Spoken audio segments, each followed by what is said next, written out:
Hey there, it's JohnBerry555 and welcome to my review of Star Trek Lower Decks Season 3. So, you've probably already seen my reviews for all the other episodes, but don't worry, they're all in this review. This is going to be one of my long reviews. I'm going to be doing the same thing with Star Wars Andor once it finishes. But my overall thoughts on on Star Trek Lower Decks Season 3, I think this was an excellent season.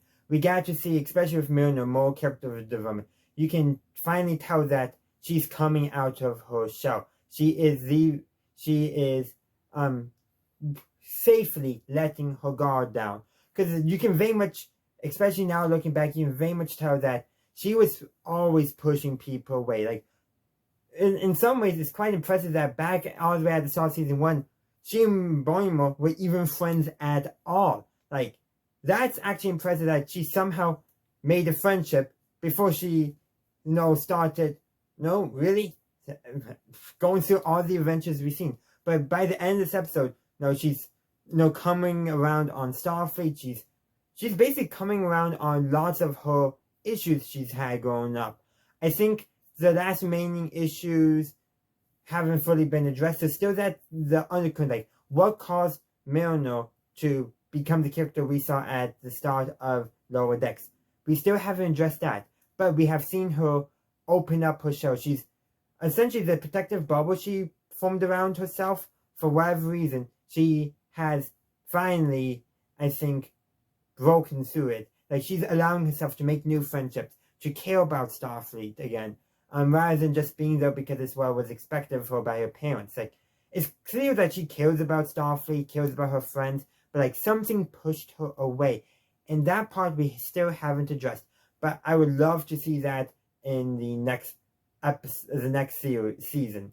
Boimler, he's also getting a lot of development as well. He's becoming more confident in himself, more willing to take risks, understanding that he doesn't have to play by the book. That's essentially what we saw him go through this entire arc. And then, of course, we also have Rutherford, where we learn a lot about Rutherford and, again, what his past was like. So clearly, he's already been through a lot of his character development off screen pre the show. Most of his character development seems to be around. He's of all the four main characters, he's the one who has had the least development. But in some ways, he doesn't need development. He knows what he wants, and that's it. The only thing really is his relationship with Tindy that really needs exploring, and how he feels about that and all that, which I wish they had explored a bit more, but alas, they didn't. But it's definitely clear that the stuff holding Rutherford back, he's addressed all that stuff already. It's pretty much now, does he keep the implant on that wrench and seeing towards that he is going to keep it. And then with Tindy, again, a lot more, her role in Starfleet, she's always been confident that she wants to be in Starfleet, but now it's clear to tell that she wants more than just to being a medical officer and then a science officer. Like, it's clear that she wants to captain a science ship someday, and I think more than that, but she wants to eventually get to that command chair, whether it be on a science ship or not. But regardless, we've seen her grow as a character, look beyond more than what she thinks she wants, like what she truly wants, she's been able to identify. And then, of course, we have all the other characters, but that's the core of these character developments that thing. But now, let's go break down this show episode by episode, and by that, well, you'll be rewatching my reviews.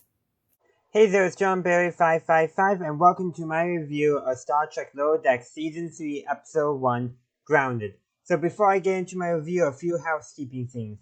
1, hopefully next week's video for review of Episode 2 will be on camera, but can't guarantee anything, but hopefully. And number 2 is I do plan on, in the coming weeks, to do retro reviews for Season 1 and Season 2 of Star Trek Lower Decks, since I haven't reviewed them yet. And also catching up on the reviews of some shows I'm very much behind on. But that's all in the future, so let's jump right on into my review. And like I say, I think this was an excellent start to Season 3 for Lower Decks. Good humor and all that. But one thing I really like as I'm trying to say there, one thing I really did like is how essentially they wrapped up the overarching plot element left over from the last episode of Season 2. They just finished it up in this episode. They didn't drag it out for the entire season, which I know some people I think were expecting, but I like how they just, we'll just wrap it all up. But also, this episode very much continues the theme of Lodex. So these are characters, they don't know what's going on and all that. So of course they're going to make assumptions, especially Marino in this case, since, her mother's facing a military tribunal, a court martial in other words, and she thinks her mother's getting railroaded, not getting a fair shake. So she's essentially willing to do drastic things, and as she admits later in the episode, she's doing it because she is scared. That is actually, I think, some of the most important character development from Milner we've seen in all of the show. This is the first time where she admits that she's scared. Sure, we've gotten good stuff before, how she often pushes she's admitted how she often pushes people away because she's afraid of getting close to them. And there was also, when she fought basically a holodeck version herself, which was very, I would say, probably cathartic for her and opened her up a little bit more. But I think this is the first time you really see her admitting to her friends that she's scared, that has her fears, that she's not all put together. Sure, it's easy to say it's easy, or I think probably for her to say that, she doesn't like getting too close to people, especially people who she likes. I think she can admit that easier, but I think this is something that I don't know if she could have admitted before the events of this episode. She really, let's do some. She really opens herself up to her friends. A lot of people I know kind of, had kind of saw Mariner as kind of not necessarily as a Mary Sue, but in some ways as a very not closed off character, but a character who's not likable at all. But I think that might be kind of the point. The point is something happened to her that we still don't know. I'm convinced something happened to her that deeply, deeply traumatized her, and she's slowly going through the healing process. I suspect she lost a close friend. Now, how close is it? Was it a close friend? Was it a significant other? I don't know, but it was something so close it shook her. Because we've gotten hints before that she was at one time the top of her class, that she was rising through the ranks, and then I feel like something had to have happened that basically caused her to give up. And maybe only now that is she perhaps, starting to come out of a slump, potentially. And because at the end of the episode, she's basically given an ultimatum. You either ship up or you will be shipping out. And of course, and she won't have her mother to protect her anymore. The first officer, Commander Ransom, is really going to be the one who determines did she ship up enough. So that's putting a lot of pressure on her, which we're going to see probably her lashing out because of that, but also trying to ship up. But she's going to be lashing out because she's frustrated in the situation. So I think it's going to be interesting character development and also very good humor. But a few other things going on.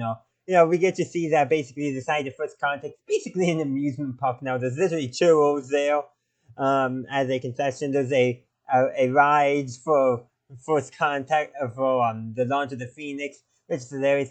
And for me, it gave me, kind of impression for the I've never been to Star Wars Galaxy's Edge at Disneyland or Disney World. I've seen the videos of Smuggler's Run and all that, so that's what gave me some impressions of. But I know I saw one person in the comments kind of mentioned one of the Star Trek things that they did, I think in Las Vegas, I forget which. But yeah. But I do like how, kind of parody all kind of amusement parks and that, and commercialization of history, perhaps, or should I say pop history rather than actual history, like, kind of the way they described it in the First Contact movie, when they kind of alluded to that Bozeman, Montana was in Star Trek a historic site, kind of makes you think it's something more like a national, like in the United States, a national park. Has, there's going to be a museum in the corner, or a statue, or maybe like a national, not a monument, but kind of like the national battlefields, it's a reserved site, not a, let's have fun site, but of course Lower Decks would take more that approach, which in some ways is probably the more realistic approach, because generally historic sites, unless there's a lot of tragedy associated with them, yeah, the people will try to find a way, not necessarily to commercialize it, but to make it fun, to get people's attention and get them to come in. Now, you will get it both ways. Also, all depends on who controls it. But I do kind of like how they did that setup to kind of allude to that. Yeah, it's kind of being more commercialized, even though comics like we have nowadays doesn't exist in the Star Trek universe.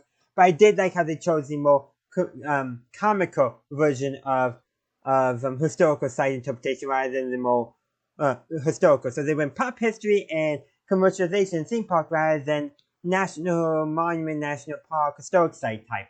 But I did like how they did have that. That they use that for their humor. I think I've said that a couple times already. And of course, there's a few other things. Very much looks like Tendi and Rutherford are going on a date, at Cisco's and all that, and talking about going to other places on Earth. So it does look like we might see them actually be dating in the show, which could be quite interesting to see how that develops. Because we already know they both care about each other, but we still haven't seen them acknowledge it to each other. Nor have we really seen, any humor about it yet, really. Some humor about their feelings and not having expressed it, but if they express it to each other, I can imagine that's creating some quite humorous situations for that, and I kind of want to see that. And that goes something very important to remember about any kind of a comedy show. You guys think, how are they going to make humor out of this? Because Dex, as you can see, as I talked about earlier, also knows when to take things seriously, which I really do like. There's, of course, other things I could talk about in this episode, but I think this is where I'm going to end it for now. Hey there, it's JohnBerry555, and welcome to my review of Star Trek Lower Decks Season 3, Episode 2, The Least Dangerous Game. So, this episode really picks up from the end of the last episode, spoilers of course, with Mariner basically being monitored for mess-ups by Commander Ransom, as instructed by her mother, Captain Freeman, of course. So that's where the heart of the conflict of this episode is coming from, I would say. And it really has, I think, is tending to show that this episode really shows, unlike in previous seasons, especially the early seasons, that while before we've always seen Mariner in conflict with authority, but that was always when she knew there wouldn't be any true consequences. That, well, I think she not necessarily that her mother, a little bit that her mother was protecting her, but more like, she wasn't going to get kicked out, that kind of stuff. But now, this is for the first time showing her when there's consequences, the risk of an actual consequence, of actually being kicked out of Starfleet. And does show that she does care about Starfleet to a certain degree, she just doesn't like the rules and such. So that's what this episode is really showing. So I did see some people kind of not care, like why are they retreading this one character for her? That's because they're treading it for her when she has to face that there will be consequences. If she basically ships up, it's going to be no problem. But if she doesn't ship up, she's going to be shipped out. So that is something very important that this episode shows that never could previously in the previous episodes or seasons. That's why it's being shown, why it's important for the development in the series, for the whatever they are trying to tell with these characters. That is what they're doing. And then, of course, that was largely the A plot. There's not too much to go into it, but we also did get to see some Ransom. Basically, he was purposely making that the best decisions, hoping Mariner will mess up, which tells you something probably about him. Like he kind of likes his authority in some ways. I don't know. I do feel like there's some more innocence I could really put into his character, but he was essentially hoping to get Mariner to disobey his orders, and got to the point where she did, but she managed to not get in trouble just by basically running up a bunch of stairs in a very funny gag. But that's a minor part of this episode, in my opinion, because it's more serving as the catalyst for Mariner's character development more than anything.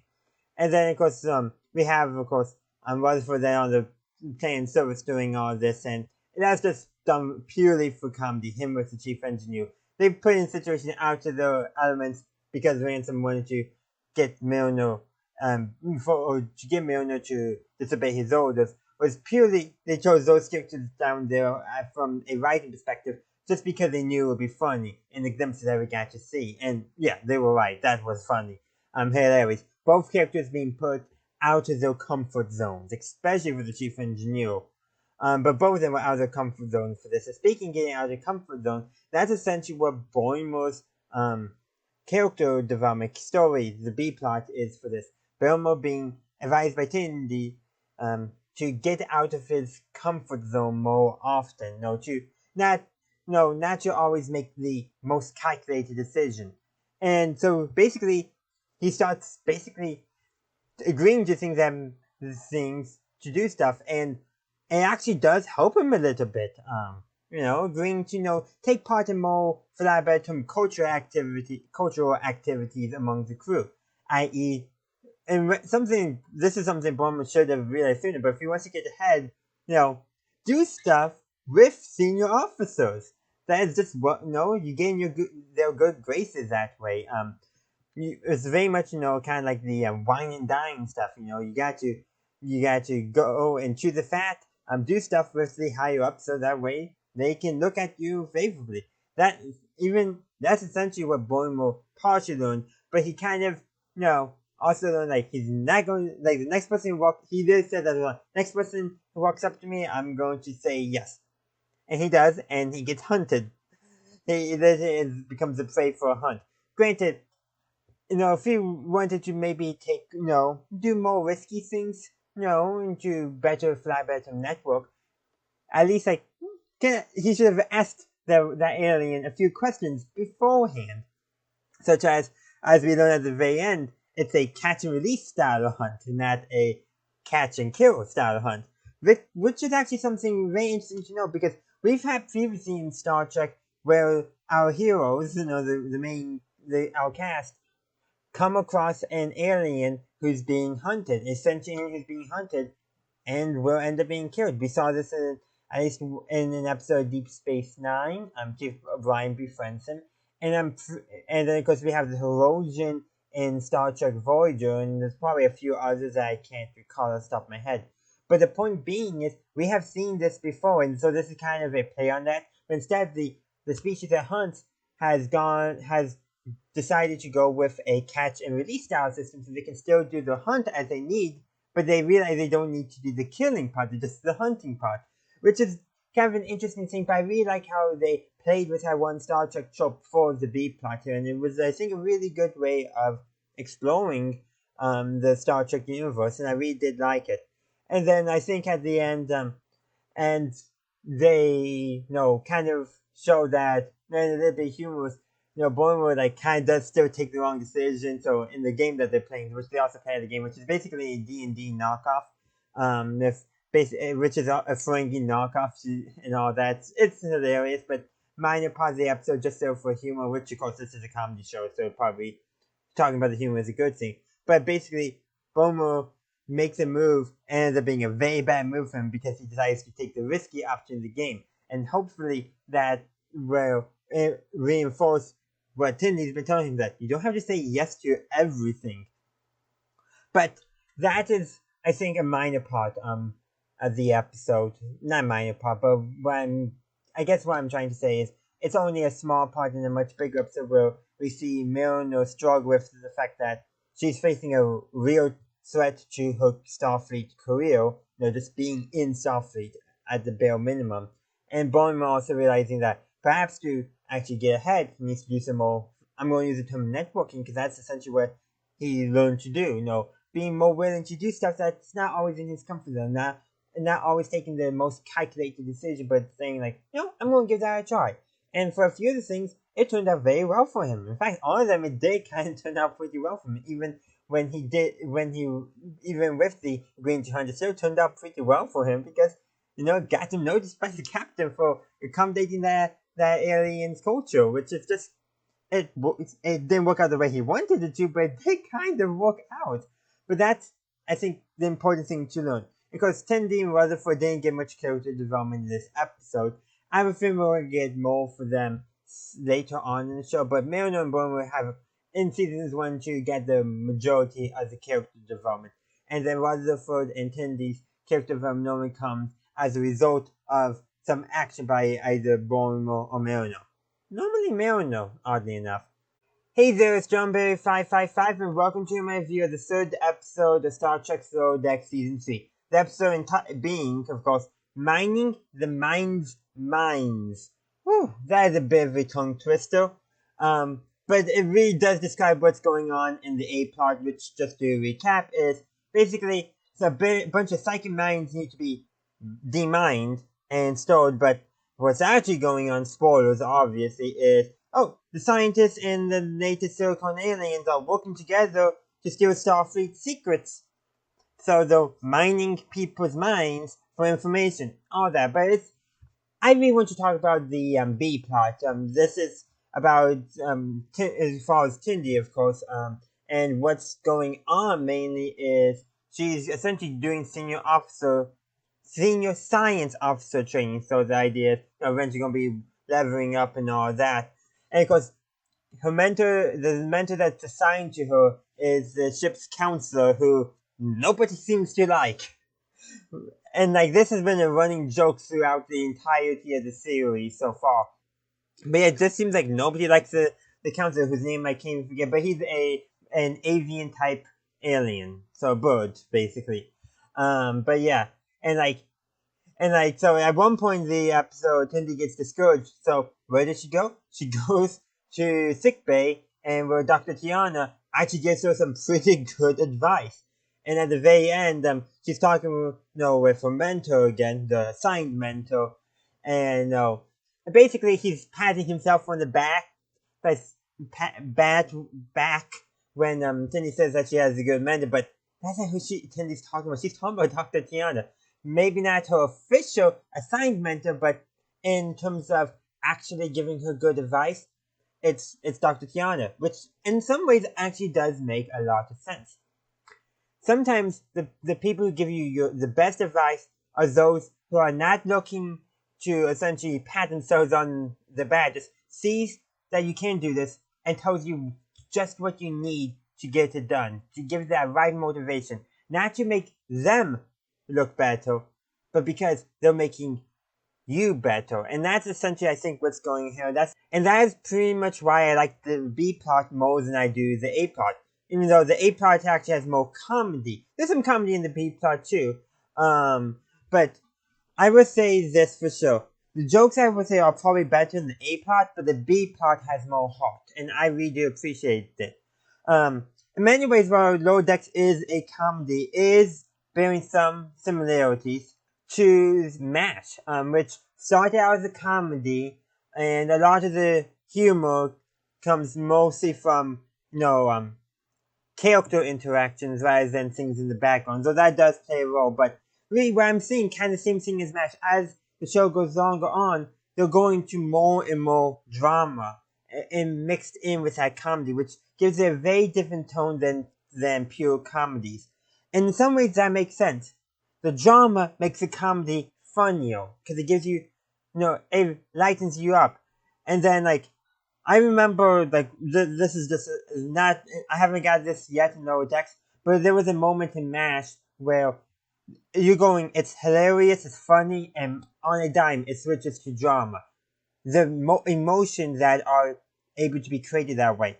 I suspect Lower Decks will probably do something that truly, probably in a season finale, but if Lower Decks does that, I think it could easily be one of the greatest comedy shows ever done. I really do think that's how you do good comedy shows. You have to have that drama because it makes the comedy more important, but the comedy also makes the drama more important. It uplifts everything. And I hope Lower Decks gets to that point. It's not quite there yet. It's, in honesty, probably more like Hogan's Heroes than MASH, in terms of comedy, but it has that potential, and I do hope they use that potential and get to that point. Though I should talk about some of the funny gags in the A plot. We had callbacks to the animated series. We have callbacks just to silly character fantasies and all that. Though confirmation that Mariner and Jen are in some form of relationship. Though it is definitely, we haven't seen that on screen, just with the psychic minds projecting their fantasies.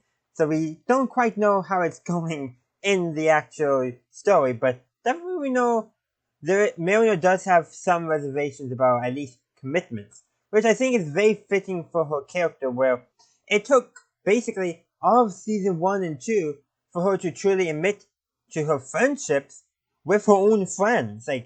like, sure, she was always friendly with them, but like, we acknowledge that those friendships are important to her. That took a long time to admit. Took a long time for her to admit of her own relationship to her mother and how important that was to her.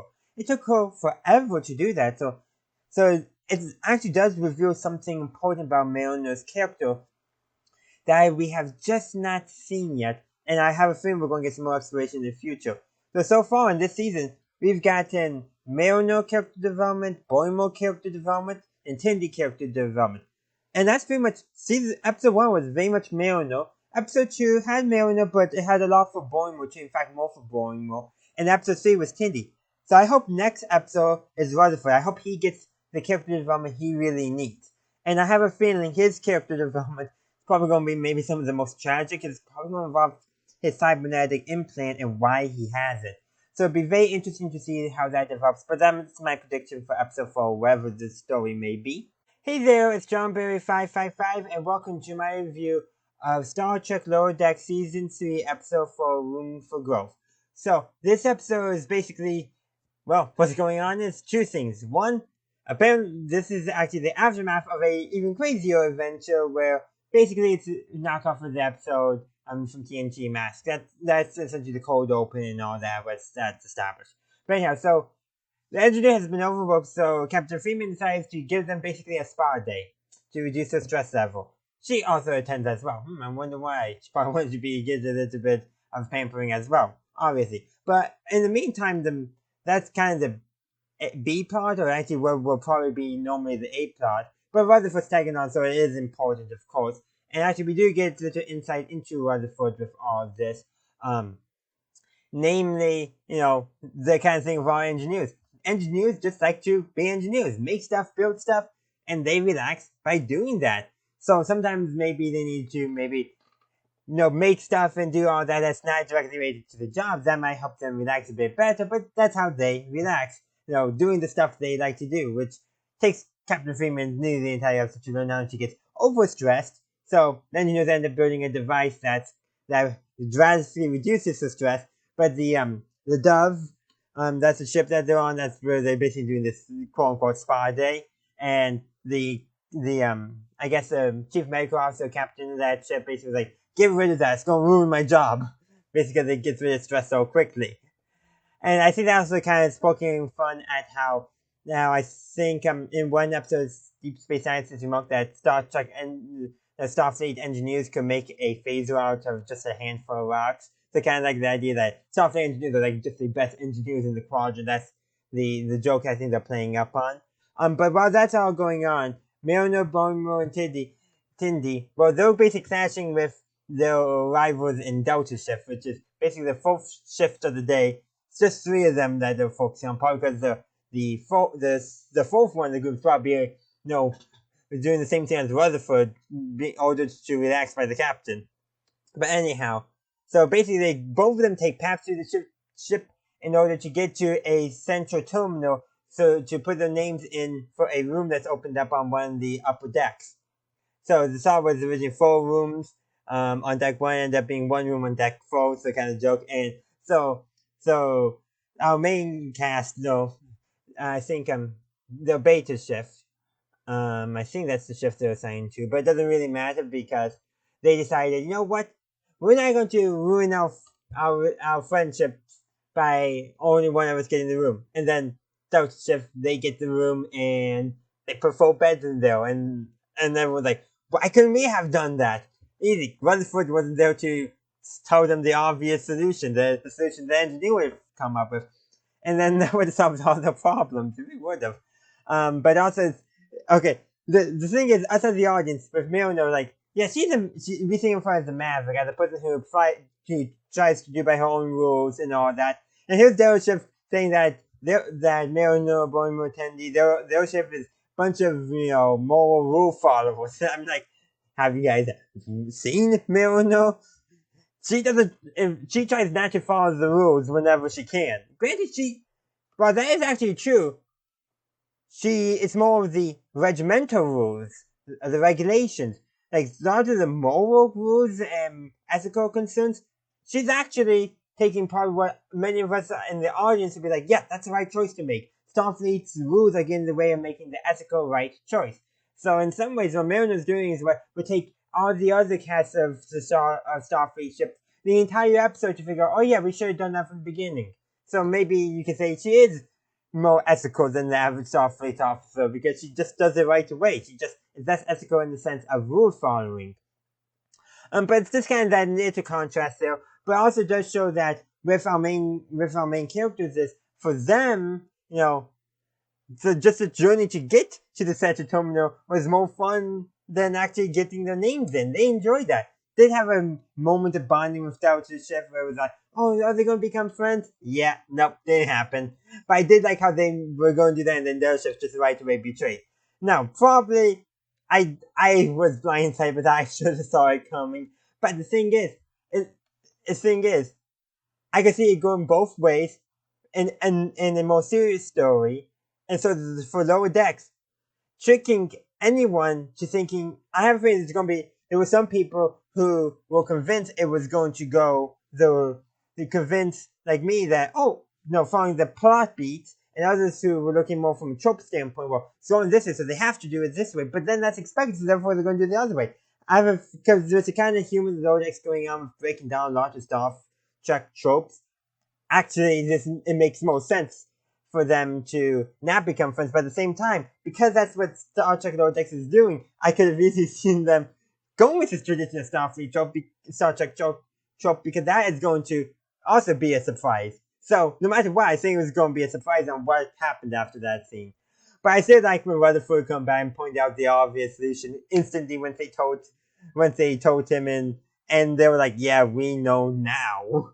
And I just like that dynamic that really shows how, in some ways, when a member of a team is missing, they're not necessarily at their full strength. That's just sort of takeaway there. And the episode is called Room for Growth for a reason. It's not just there's a room available, but it's also all the characters growing. This was probably a bigger one for Rutherford, but seems like Rutherford is the one that's still lacking the most in terms of character development. I had expected this episode to have more character development for him, but they end up not going that route for him at this time. But I think that's also because in some ways, of all the characters, except for that one episode I think in season 1 where Rutherford was just trying out different departments, is pretty much this.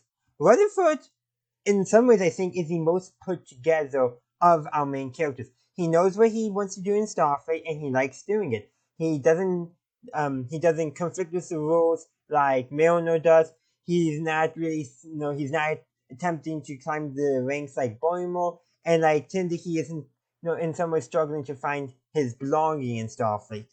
He knows why he's there. He's there to be an engineer and fix things and build things and make things. He knows why he's in Starfleet. So in some ways, for him, until we start exploring his implant and why he has it, which I alluded to at the end of season 2, it's not there for he did not actually consent to it or something like that. Again, we don't know quite what's going on with his implant. But until that is addressed, we won't have, I think, we can only show Rutherford's character, or they can only show Rutherford's character. The inciting incident for character development hasn't happened yet in wherever the story that they're telling in the stories that they're telling for Lower Decks. That inciting incident for his character development, I don't think has happened yet, and it's going to take some time, I believe, for that to happen. But I can't wait for that to occur, because I think we'll get some nice, interesting development once that comes up in the story.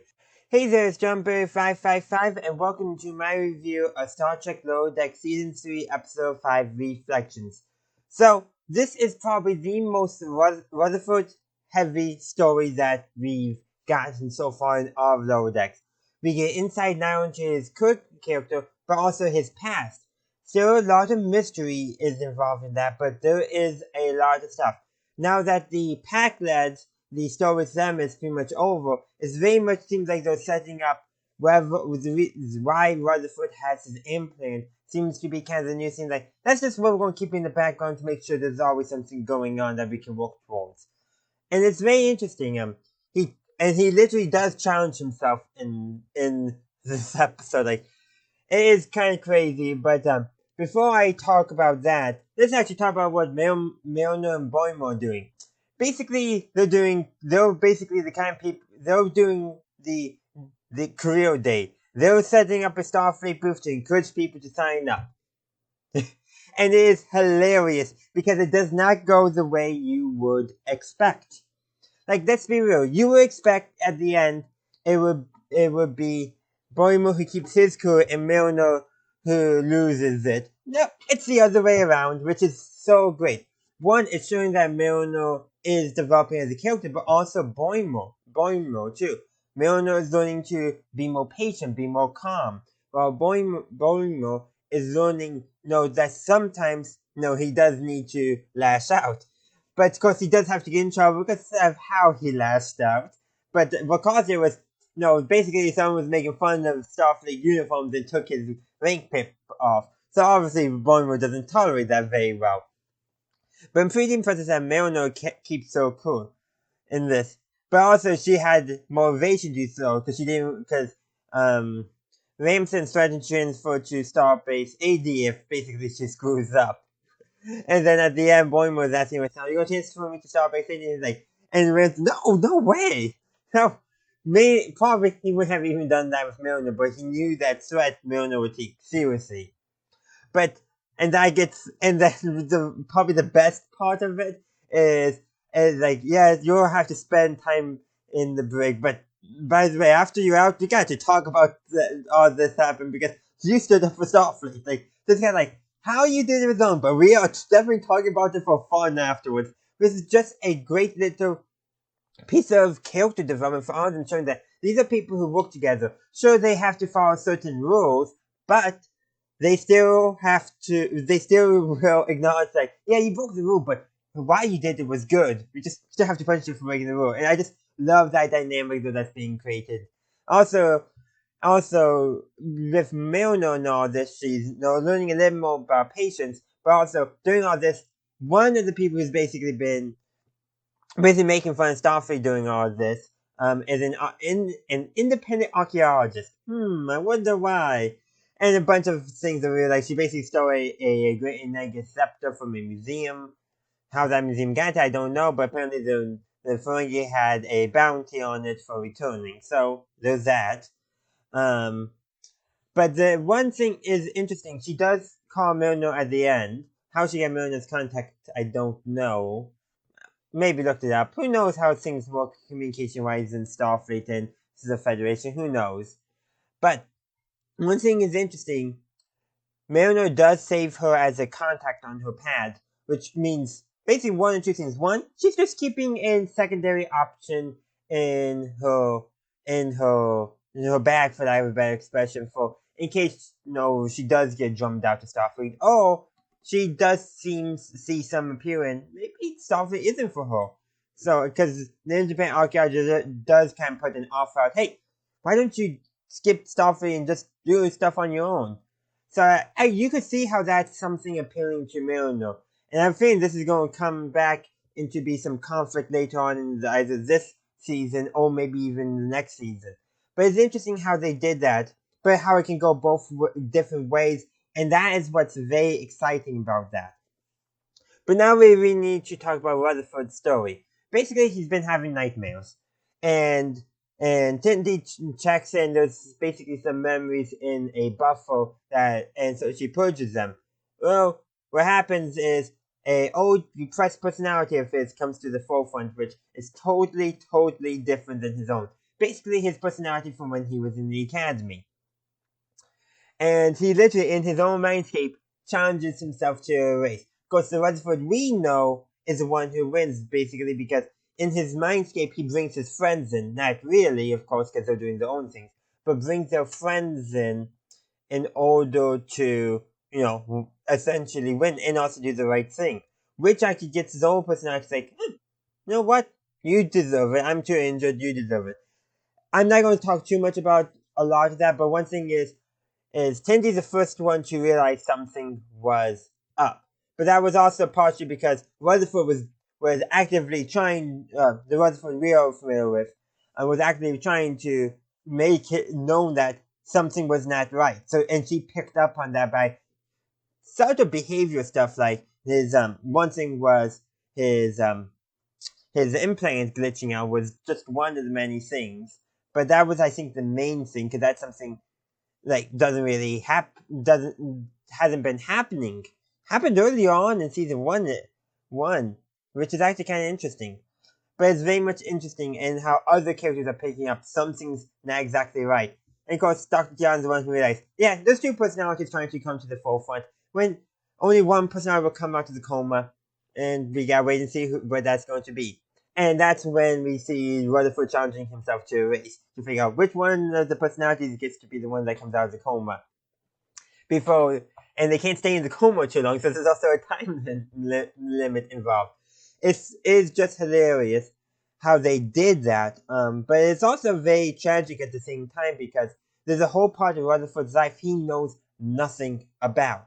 There was an accident and then some kind of Starfleet cover-up. So are we going to be getting a new admiral in Lower Decks? I mean, I can't wait to see Lower Decks' take on that Star Trek trope. Star Trek trope. So I can't wait to see that because it looks like they are going to be taking that on. And who knows, they might actually be able to find some unique commentary on that. That, of course, has to wait and see. Star Trek Lower Decks Season 3 Episode 5 Reflections was an amazing episode. It finally got us some much needed character development for Rutherford. He's the character who's been lacking the most development of any of them, and we finally got some good character development for him. We got to see a little bit insight into his past, but also a little bit more of the mystery regarding his implant and how he probably did not agree to it, and there's a good chance somebody at Starfleet Academy was involved. So that'd be interesting to see, and I hope it develops in an interesting way. How else can I put it? Also, we got to see Milner and Barrymore put in a situation where essentially Milner is the one who actually stays calm and Barrymore is the one who acts out rashly. So that was a very unique thing to see, and I'm kind of glad we got to see them, in a position story-wise that we're not used to seeing them in. But be sure to check out my full review. The link will be down below, and I hope to see you there. And as always, live long and prosper.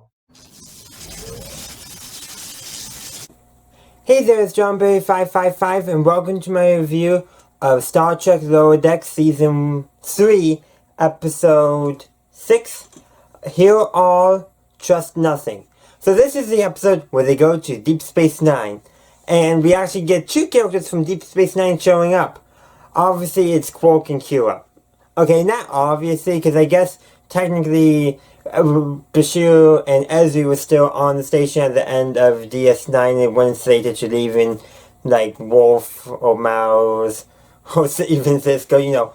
The characters left the show on Deep Space Nine, but we only get to see two of them. Makes sense. So, that's essentially this. But this episode is basically Deep Space Nine fan service. We get to see some aliens from the Delta Quadrant. We get to see Deep Space Nine. We get to see Quark scheming. We get to see Kira being mad at Quark for scheming. We get all of that. I mean, that's essentially what the main focus of this episode is all about. It's just focusing all on Deep Space Nine fan service. But they made it work because, one, in the story, the Cerritos was not the original ship to be doing the negotiations on Deep Space Nine. It was some other ship that was supposed to be, but apparently something happened and the Cerritos got sent in its place. But what I really love is they find this out 1 second before getting to Deep Space Nine. So Captain Freeman goes basically to her bedroom okay, I gotta just do some quick studying up so she knows, to successfully negotiate. And so Ransom orders the helmsman, who is I think it's the trip. What's her name?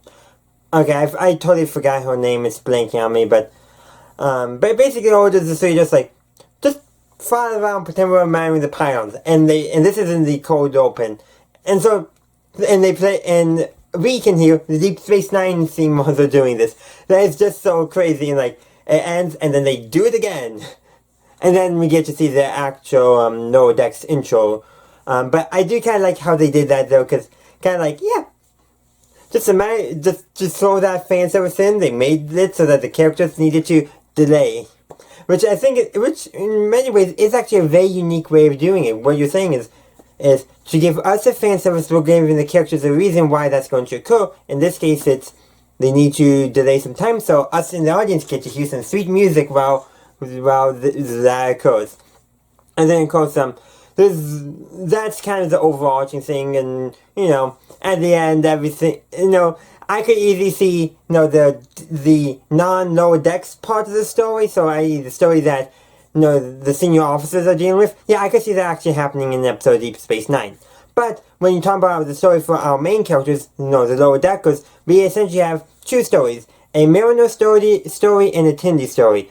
We're going to start with the Mariner because I actually like the Tindy story a bit better for one simple reason, but I'll get there. With Mariner, basically, it's been alluded before that she's served on Deep Space Nine, that she knows the station, that so to her it's nothing special like it's for Rutherford, Tindy, and Boimler who've never been there. She's like, yeah, it's just some space station. But so basically what it is basically she's going to basically a salon with Jennifer. In case you haven't been paying attention, Mariner and Jennifer are dating in the show, so just something to throw out there. But what we get to see is Mariner, wanting some friendly teasing from her friends about her being bossy and that, but she's like, what if I give a bad impression? Like, we don't, like, we're seeing Mariner start maturing, so she's thinking of, like, season 1 Mariner, yeah, she would have just been her typical self during this entire event. But no, it's, she's grown some, so she's, she tries to, behave, in which case it, makes her more uncomfortable, if that makes sense. I think her trying to behave made her more uncomfortable. So in some ways, I would say her story is learning that at times that she needs to get her act together, but sometimes she needs to be herself and can't, do it, and she just needs to be herself and not always follow through, which is weird because this is Mariner, but this is Mariner trying to make a good impression, It does make sense. She has her fears and anxieties, and she needs to work through them, and that's what happens here. I'm kind of learning that Jennifer's okay with Mariner going out and, being herself. Jennifer specifically states that she likes that. Maybe she liked it too much, when basically the ice support got turned off, part of the senior officer story with Quark's scheme.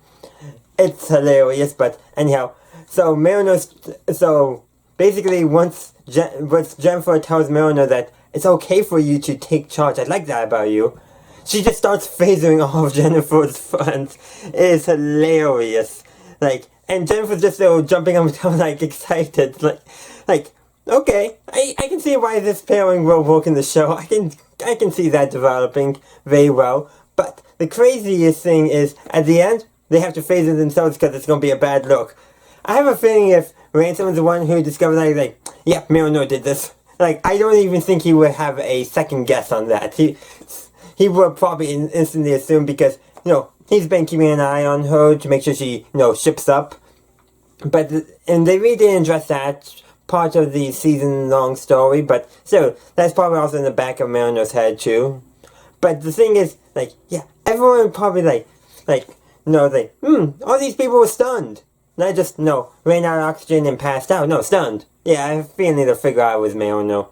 But still, that's not some people might call that plot hole. I don't call that plot hole. I call that everyone know it and everyone was just yep, as to be expected, she did what was needed. We'll forget about it. Because in this situation, they probably would understand. But, actually, I'm sure they would. Because that wasn't part of the story. It doesn't matter, really.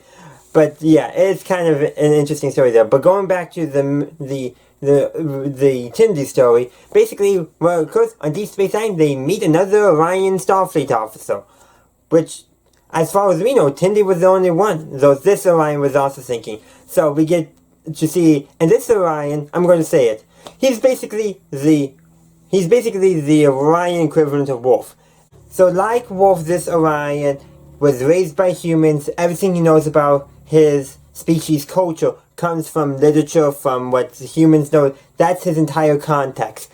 And so like Worf, he's trying to portray the ideal Orion. Well, Worf is trying to do the ideal Klingon, but it's that same kind of mentality, since Orion's a pirate, have to have a pirate multitude, have to talk like a pirate, like an Orion pirate, have to, always be, singing Orion pirate songs, that kind of stuff. Which Tindy was yeah, she's not into that, and clearly he does not take a hint. Rutherford doesn't really pick up on it either until Tindy spells out to him, but that's kind of, Rutherford is a very much go with the flow kind of guy, so that does kind of make sense, so. But the thing is, they get into a situation, again, this is all because of Quark, but anyhow, they're trapped on an alien ship. Well, actually, technically, there's only one human, 2 aliens, and the Starfleet crew on there that got trapped on board the ship, so it's really an alien ship, a non-Federation ship, a non-Starfleet ship. And regardless, though, is they get trapped in there, and the Orions, I forget his name, but basically admits that, he was faking everything, that he was raised in Cincinnati and all that by humans, that he was adopted, very much like Worf. I think they made that comparison on purpose. But he did have that basically an Orion multi-tube, pirate tube type thing, where Tilly takes in and uses the actual pirate skills, because she actually knows that. And reveals that she was taught all that stuff by her father. We also, earlier in the episode, did relearn that Tindy doesn't have any of the Orion female pheromones, which is unusual. So that is still lots of interesting stuff going on there. But it's like, she knows those skills. So clearly, she was raised to be an Orion pirate, but I don't think she ever felt comfortable with that lifestyle. I have a feeling there's so much more that can be explored. I know some other reviewers brought some potential plot lines up.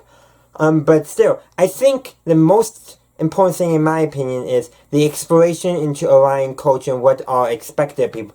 I have a feeling that is what we're going to get from Tindy's overarching story as she grows as a character, as we learn more about her past. That, she was expected to be one thing, but she wanted to be something else. For career-wise, clearly, she was expected to be an Orion Pirate Queen, more likely than not, but she'd rather go into Starfleet Sciences and Medical.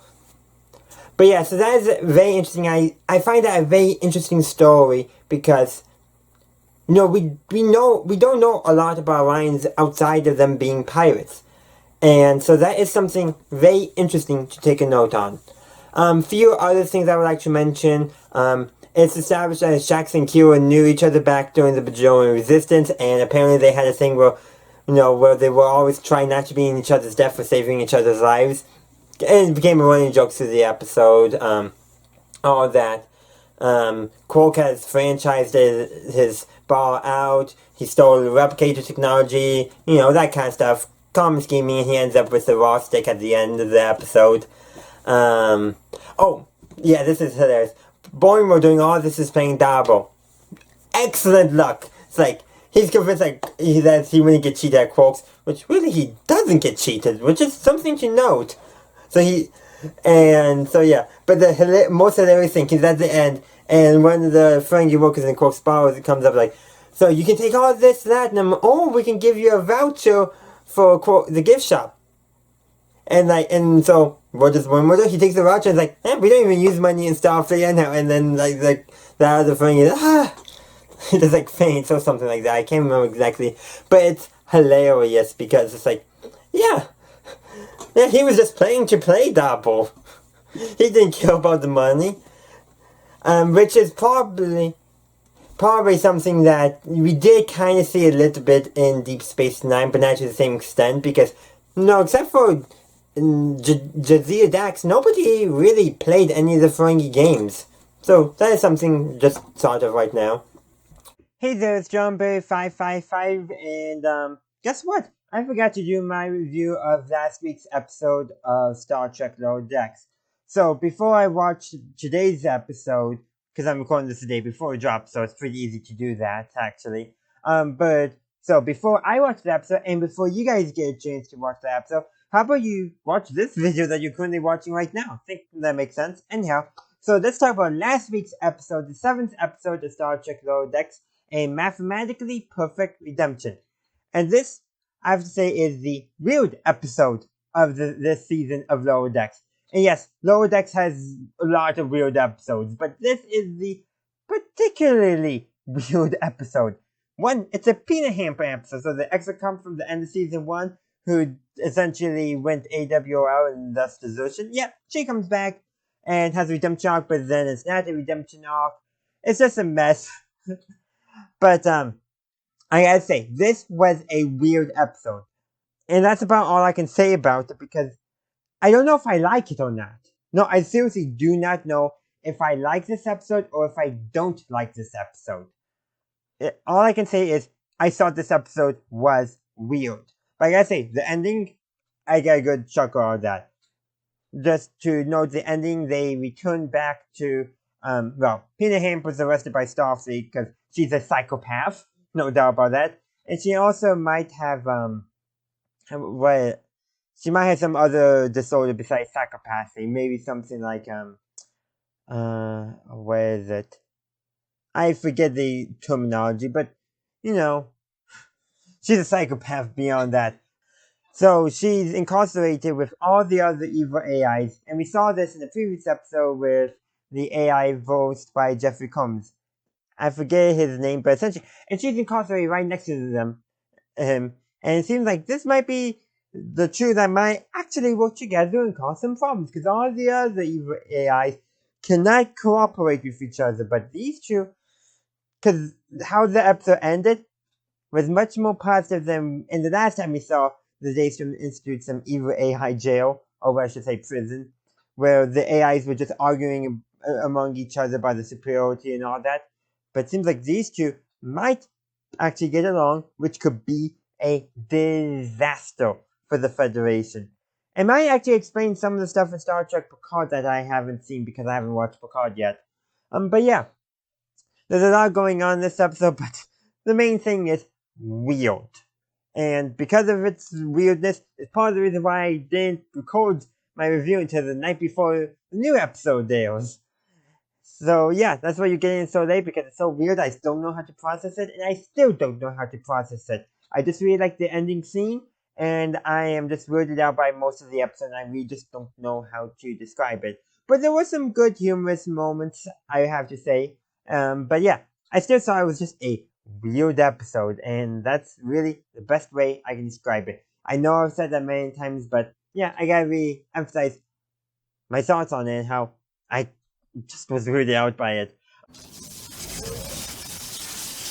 Hey there, it's JohnBerry555, and while I may be wearing a Star Wars shirt, that doesn't mean I can't review Star Trek Lower Decks. So that's what I'm doing today with my review of Season 3, Episode 8, Crisis Point 2, Paradoxus.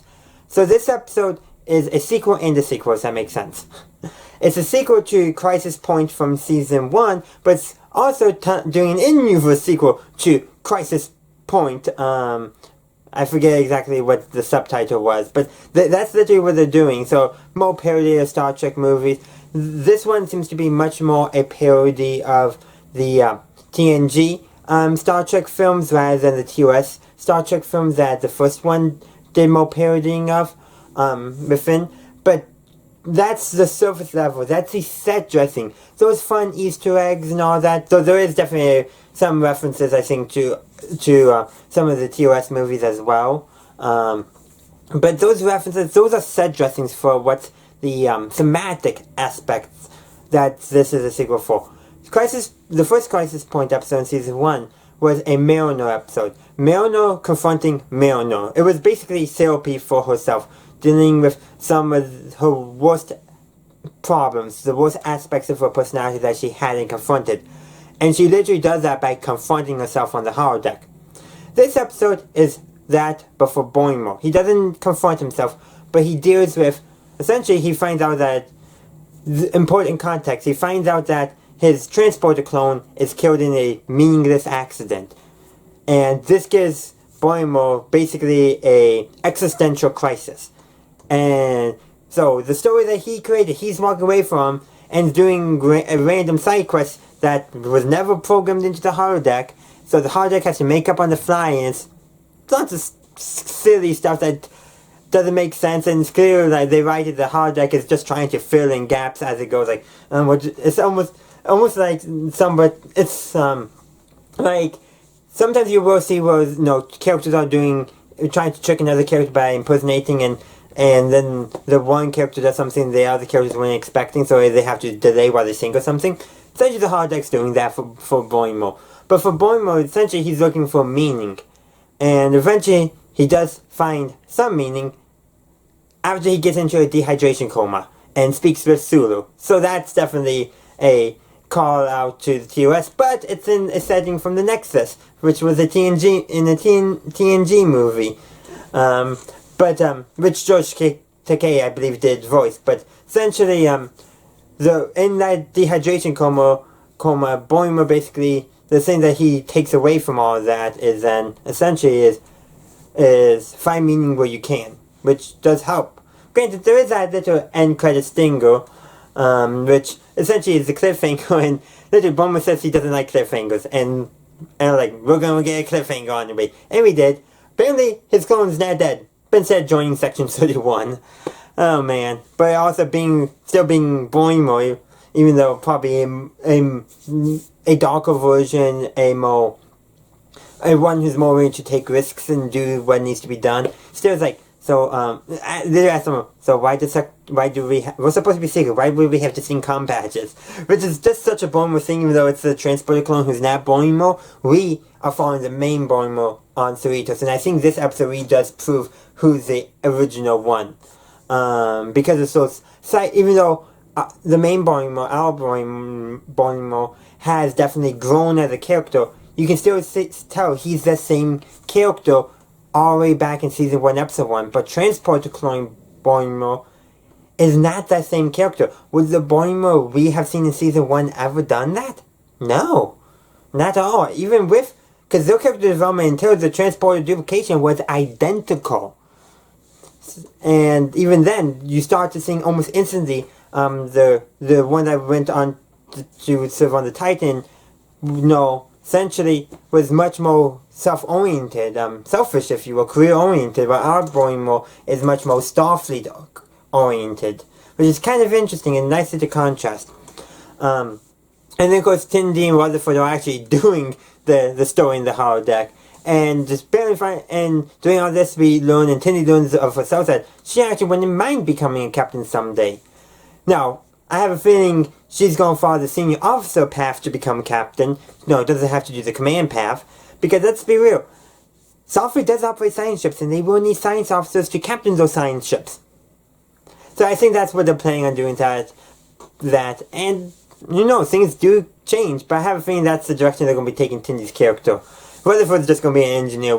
He already had his thing way back, I think, in Season 1, where he's an engineer and he's happy with that. Though we still gotta figure out what's going on with his implant. I know, they didn't address that at all in this episode, but I wouldn't be surprised if Section 31 is involved. Hey there, it's JohnBerry555, and welcome to my review of Star Trek Lower Decks Season 3, Episode 9, Trusted Sources. So essentially what this episode is basically, it's like, hey, the premise of it, fucking cut.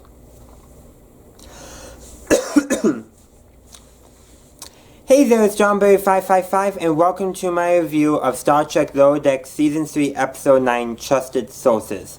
So, the premise of this episode, well, second content, and to make sure to actually go visit back legacy societies that haven't been checked up on decades or so. So, and during all this, there's a reporter on board who's interviewing the crew. So they go back to the plan from, one of the plans from TNG, the one that was addicted to drugs. Well, now they're addicted to gymnastics, but yeah, nothing in safety still. So they go check out the other plans and stumble across not Romulan, a Breen incursion. And apparently Starfleet is now developing autonomous ships too, which saves the day. But that's the set dressing for all this. So the main thing I really want to discuss about this episode is the reporter. She's going around taking interviews, but Captain Freeman is essentially afraid of, i.e. the Cerritos not being represented well. So she reschedules ships around. So apparently there is an Alpha ship. I always figured that, but they always talk about Beta and Delta. So that was it. I think maybe in reference to game, I can't remember. But essentially there is apparently an Alpha shift. But it seems basically the idea is she doesn't want Mariner to speak. And it turns out that over the course of these interviews, Mariner does actually sneak in, talk, and apparently the crew's not happy with her now, because apparently she told some stuff. Yeah, she didn't. No. And like she doesn't know why her mother's now so mad. Pretty much the only people who believe her are her cold friends. So Boimler, Tindy, and Rutherford. That's it. The only ones like okay, well still apologize for what your mother thinks you did. Like they do believe that she didn't do anything this time. But like Jennifer doesn't believe her. Nobody on the crew, her mother doesn't believe her. And we find out in the end, yeah, it was everyone else who blabbed. Milner was the only one who didn't blab. She didn't. She talked about the truth, not in the sense of the events that happened, but of maybe camaraderie and friendship. But the thing is this, everyone else blabbed and nobody believed her when she said she didn't tell the stupid stories, for that better term. The stories that we've seen on screen. No one believed her except for her close friends. How do you think that makes her feel? And so that independent archaeologist from a couple episodes ago, well, guess who Milner's hanging out with now? Going about.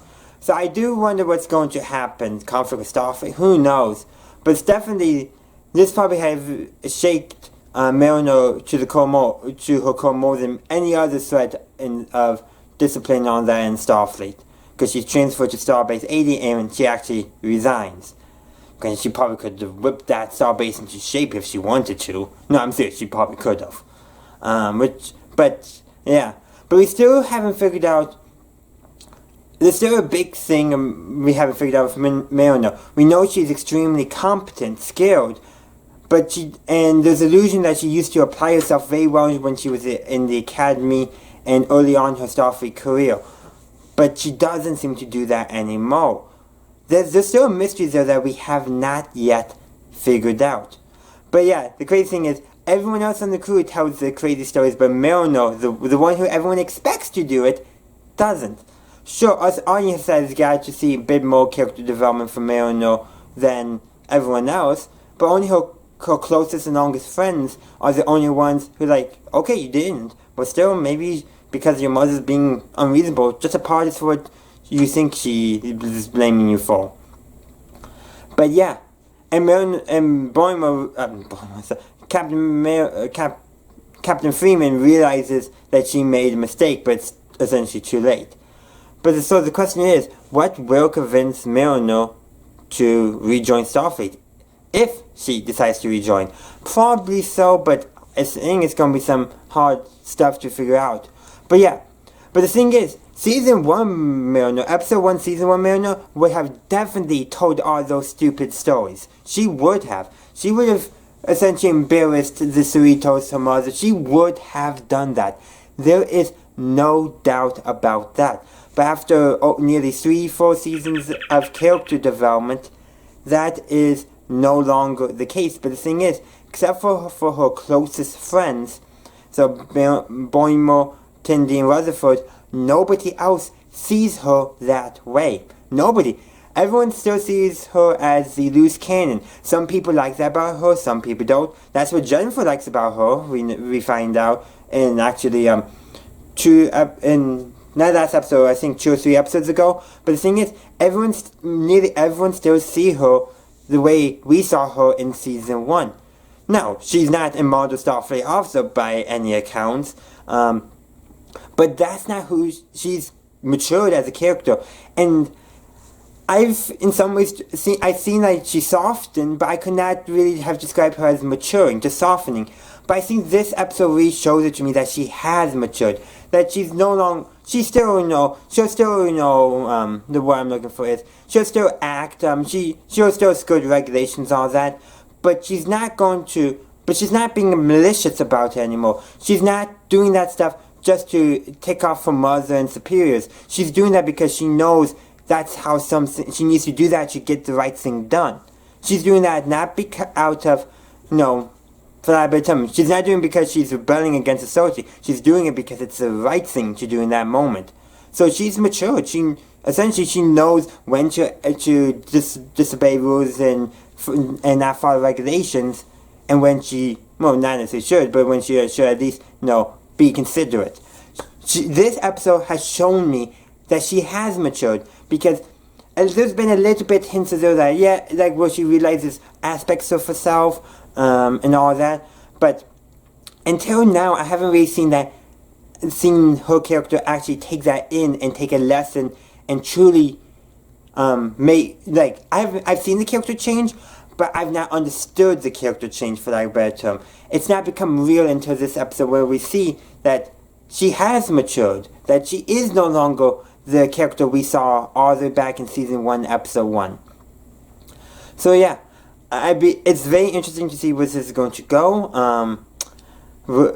Is it going? And it's not quite like when Boimler went off to the Titan, because let's be real. He, that was at the end of the season, not the second to last episode. So a lot does remain to be seen. But I would so love if Boimler tries to get in contact and says, "You left without," as I was trying to say. Because basically when Boimler left for the Titan, Milner was mad that he essentially just up and left without really saying a proper goodbye. I think Boimler should give Milner a taste of that. I'm just saying. He's a bit more bold than he used to, so it's probably something he might be willing to do. But yeah, that's essentially where I'm going to conclude. So that is essentially where I'm going to conclude this review. I do hope you enjoyed it. Let me know in the comment section down below, what did you think of this episode, Trusted Sources? Which, speaking of the title, Trusted Sources, Milner was not trusted, was not considered a trusted source, but in some ways probably gave the most authentic interpretation of what life on Cerritos is like. Not the crazy adventures, but the day-to-day stuff, the way people interact, the social truth, not the events that they do and the crazy things that has happened to crew members. No, the truth, the actual truthfulness, the thing that they should trust, if for that better term, but they don't trust her because of her previous actions. It all comes together, though. It's quite nice. But yeah.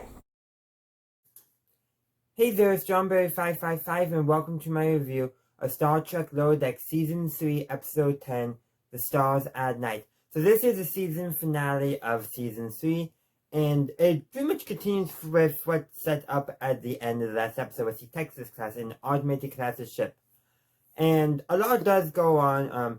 We also have a follow-up to Milner leaving the Cerritos, and pretty much by the end of the episode, she's ready to come back, because in some ways, what we see with her is while she's enjoying reclaiming stolen artifacts and all that, she comes to realize she misses Starfleet, which is something very interesting. She's seeing other aspects of herself that she had not really come to terms with. Essentially, she did not know what she valued about Starfleet until she has stepped outside of it, if that makes sense. That was a minor story point, actually, because I think a lot of the Mome stuff is actually what is going on the Cerritos. I think that's the more salient stuff, rather than, it's pretty common to think, okay, you need to step away from something to realize how much it means to you. That's a pretty common standpoint, if you will. And it's very logical. But with the main story, we get essentially a warning about automation, how especially if there's bad code, it can have no ethical subroutines, and all that. So yeah, and we also get one of the evil admirals, of course, that's going to happen. And Grant, he gets his comeuppance from the very thing that he created that's causing all the issues in the episode. So there is that. But essentially, the premise is that Captain Freeman challenges the admiral to basically a second contact. So basically, his Texas class and the Cerritos will go and basically see who can do the most second contact missions as quickly as possible. And just for completing the missions, the Cerritos does lose. That's only because they saw they detected life on one of the planets, so they had to do it quick. So they had to investigate to make sure it wasn't going to develop into sentient life. Meanwhile, the Texas class didn't even check anything like that out. And essentially, that's that when Freeman, she's then bummed that she lost, but when she heard Tindy talking about how, essentially that Tindy did the more thing that the Texas class didn't basically follow the Prime Directive, that made Freeman realize why the automated type ships of the Texas class cannot work out. And that's when we figure out the admiral is one of the evil admirals, and then he orders the Texas class to attack the Cerritos, to destroy it, basically to hide that stuff up. But that's right, but he doesn't do that until Rutherford comes in and reveals that the code using for the Texas class is the code that he developed in his younger days before he got his implant, and that it was the Admiral who removed his memories of all that stuff. Not to mention, it's the same code that he used for Badgie. Yeah. And so as soon as, and of course, the Admiral does not realize, that by essentially letting the AI do free reign, that's going to be bad. It's bad. But in the end, Mariner hears what's going on, and so she actually gets all the other Californian class, all of them, to come and help the Cerritos, and they defeat the Texas class. Of course, before they do that, only one Texas class ship survives against the Cerritos, so that's because the Cerritos. That's only because they finally eject the warp core, something Shax had been hoping to do pretty much since the beginning of the series. But one neat little thing is, early on in the episode, basically Boimler is doing impressions of all the bridge crew and then Shax walks in doing his, and so that upsets Shax. But it's Boimler who gets everyone to realize what Shax is saying is what they actually have to do to defeat the Texas class ships. It's to inject the warp core and use it as a mine to destroy them. Of course, one of them does survive. But that's when Mariner comes in with other California class ships, and they're able to defeat the last. They're able to defeat the last ship. So I just love how all that stuff connects up together and really forms like these character actions. They live together, they work together, they have their disagreements, but at the same time they know each other. So, in a sense, whenever Shax said let's eject the warp core, everyone dismisses him because he's always saying that. But Boimler in this situation, because he's also listening to everyone going on, he realized that's what they actually have to do. But there's just so many other fun little things here and there, such as, Mariner and, I forget the character, but from a couple episodes ago when they were at that basically career fair, that independent archaeologist, turns out Mariner's convinced of some shady funding going on. No, it's just Jean-Luc Picard funding it, which fits Picard's character, mind you. Well, I haven't seen Picard yet, so let's go with his TNG character, because I actually understand that as part of his characterization, because I've seen it. But yeah, but that, from what I know of Picard, that does make sense for his character, that he would fund making sure artifacts get returned to the rightful owners. And then, of course, there's other, little jokes, and such as, Ransom showing the bridge crew how to do the Riker maneuver with sitting on a chair. You got, the chief engineer, basically telling everyone he wants to see Galaxy class engineering. It's just a bunch of stuff like calling back to, the big, powerful ships of the fleet while they're getting ready to do this second contact race. And there's just so many little things like that. That's I think most of what I want to say about this episode. I'm sure I'm missing some stuff, but I thought it was a pretty solid season finale. And we get callbacks to other characters who've been in the background since season 1, episode 1, getting their times in the spotlight. One of them is mentioned to have been the ship's gossiper, who's never wrong, and so many things like that. In fact, there was I remember one joke from season 1 where basically Dr. Gianna got on the wrong ship, but everyone's just a slightly different. That ship is like basically a meal of the Cerritos in pretty much in so many weird little ways, but not Mirror Universe weird. But like that, they bring that ship back. They bring basically everything in Californian class ship we had already seen came back except for the ones that had been destroyed. And all that. So that is just so very nice to see. And we see all the different markings on the Cerritos. We got some blue for medical, some yellow for engineering, some red for command, I believe even. So we see all those different little things there, which is just so neat to really show that, yeah, the California class is probably the workhorse of Starfleet. At one time, that was probably the Excelsior before it became the main ship of the line. And even then, in TNG, it was still very much a workhorse. But seeing like this, a true TNG era workhorse for the fleet, that's not noble for something like that, it's pretty impressive to see at the very least. So when I recorded my review of episode 10 of Lower Deck Season 3, I forgot a few things, such as how the Vulcan Talin from the episode with Zeus in episode 9 of Season 2, she's finally made her appearance on the Cerritos. We all predicted this was going to happen, but they kept us waiting. I really do like how they kept us waiting the entire season before they drop her in, and guess what? Cindy is going to be mentoring her. So it's going to be interesting to see how she fits into the lower deck dynamic. I also forgot how Mariner is not only let back into Starfleet, but that Ransom is going to be her mentor, and he did not look ready for that. So like, what he has this expression like, what did I just get myself into? So I think that's going to be pure comedy gold come next season. I really, really can't wait for that because I'm sure I'm going to be laughing at how that's going to develop because he just has that look like, what did I get myself into? So that concludes my thoughts on Star Trek Lower Deck Season 3. Some of that stuff I have grown on. You can actually better probably see now how certain plot elements got interpreted different as things went along in the timeline and as new episodes came out. But overall, I thought Season 3 of Lower Decks was a very excellent show. I thought it did a great job of expanding, exploring the Star Trek universe.